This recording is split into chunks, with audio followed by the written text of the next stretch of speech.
So here I am, a teacher, thinking of my teaching and thinking of the world in which I exist and the relationship between my teaching and that world.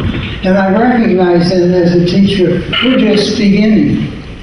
Students in history classes are doing a lot more memorizing of history than they're doing thinking historically. Students in math classes are not learning typically to think mathematically, but how to memorize formulas and standard solutions. Students in history classes are often learning to memorize for a test or to think within one historical perspective. Very rarely are history students shown 2 or 3 multiple historical perspectives and allowed to argue for or against different historical interpretations. So here we are, the ideal of critical thinking, and here we are, the reality of the classroom, and there's a huge distance between them. And students, when you or I set the ground rules and require them to do intellectual work, will resist. Because in the mind of the student, that's not why we're here. We're here to get the correct answers for the test and move on. We're not expected to do intellectual work and transform ourselves into a new kind of thinker.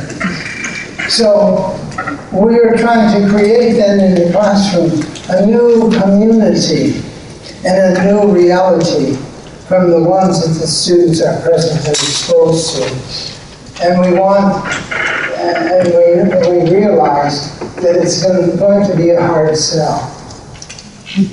So now speaking in my own personal voice, when I get together with students, I tell them there are 2 ways to go through this course.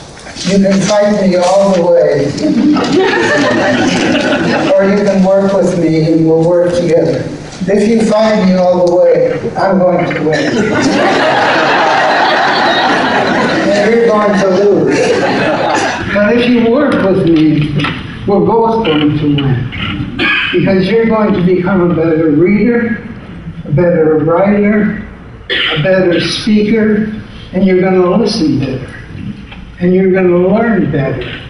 And what you're doing in this class is going to help you in other classes. But to get that wonderful payoff, we must do the work. And let me tell you, there's going to be a writing assignment for each and every class. And if you don't do your little writing assignment, I'm not going to let you in class. You're going to have to do your part of the work. And now, I am not, by the way, advocating that anyone else follow this particular model. And there are settings in which you wouldn't be allowed to follow this particular model. But I can tell you this, all of my students by the end of the course are better readers, are better writers, even the ones who resist, because they've had to do the work. And even if it's grudgingly done, it's better than it is not done at all.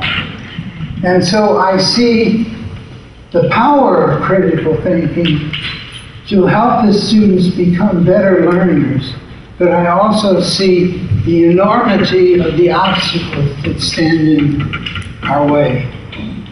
I remember a class which I taught called Philosophical Reasoning. It was for philosophy majors, and it was to help the students think at a higher level philosophically. Well, I gave the students a reading test, which was to read an essay that was written by J.L. Austin, an Oxford scholar of great note, who is a very, very clear writer. Very down-to-earth, very lucid. And if you're any kind of a good reader, you can read and understand what Austin is saying. And I told the students, read the essay by Austin, and as you're reading, ask yourself these questions and write out your answer. What is his purpose? What is he trying to accomplish? What questions is he raising? State those questions clearly and precisely. What information is he using? Where does he get that information? What conclusions is he coming to? And how is he reasoning to those conclusions? What assumptions is he making? And which of the assumptions might be questioned? And what is his point of view? Okay, do your writing. And I had them write for about 30 minutes, collected the papers, and then I read the papers in my spare time.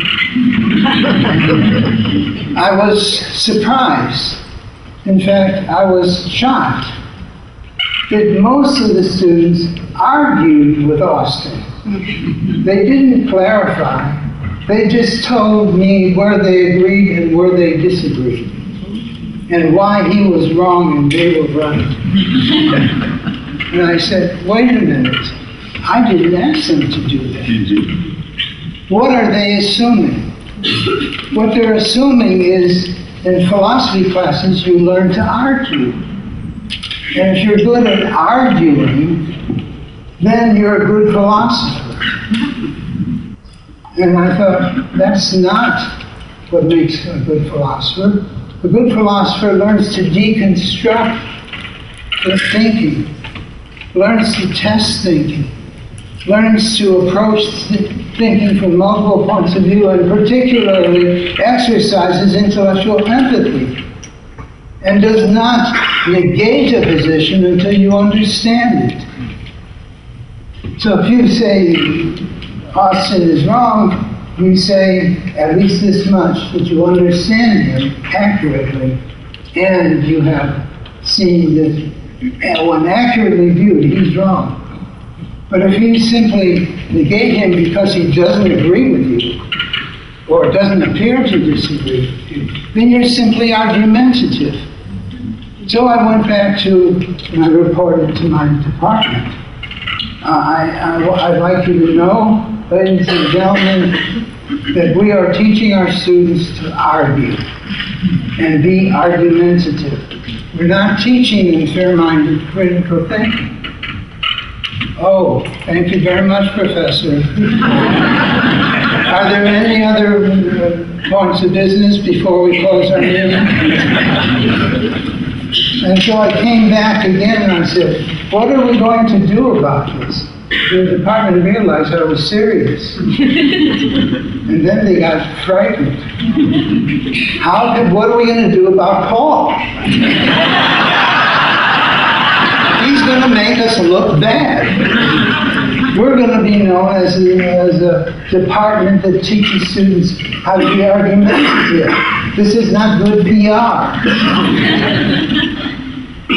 And so the department decided that I didn't give clearance from the students for turning over this data to the department, and therefore was violating research ethics. What was their purpose? To shut me up. To keep the sheep moving in the right direction. So don't think that everyone that you talk to is going to jump on board. And I consider myself as having made some serious mistakes in the manner in which I underestimated the empathy and open-mindedness of the faculty. I got out of that dispute as soon as I could because I realized it was a lose-lose situation. And as far as I know, they're still teaching students to be argumentative, and they're doing it happily, and more power to them, I suppose.